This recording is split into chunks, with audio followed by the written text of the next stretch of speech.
talk about the Super Bowl. The halftime show is being slammed. A lot of people didn't want to see Bad Bunny, especially after his political grandstanding at the Grammys. And here's what WWE wrestler Logan Paul said when asked if he was excited about the show.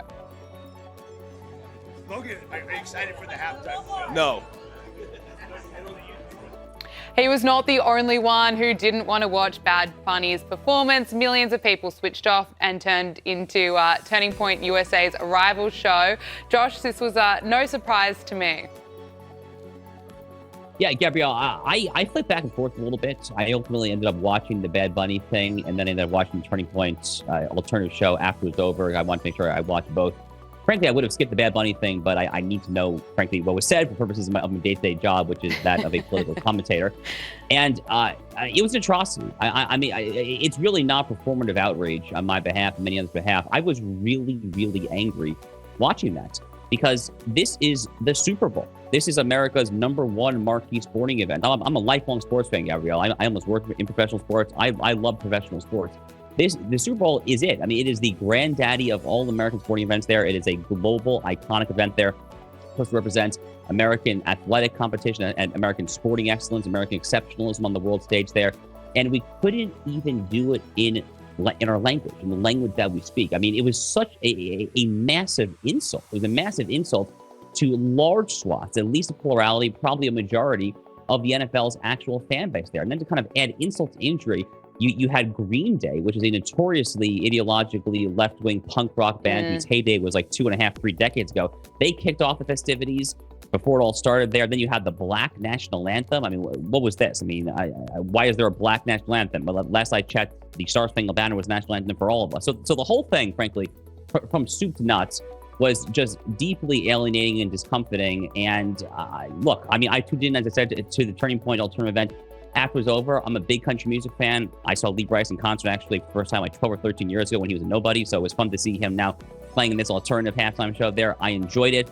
Hopefully the NFL learns from this. I suspect they probably won't, unfortunately, because Jay-Z is still calling the halftime shows. I think he's under contract for a few more years. They probably won't learn anything whatsoever there, but it's hard to imagine it getting a lot worse than this. It's extraordinary. I mean, even from where I'm sitting in Australia, tuning in to watch it, that's really not the classic Americana themes that you would expect to get from an NFL game.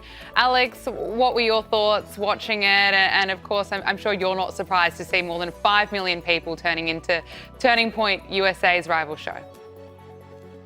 I'm not surprised, and I think that Josh is probably a little more optimistic than I am about the NFL's likelihood of improving in the future.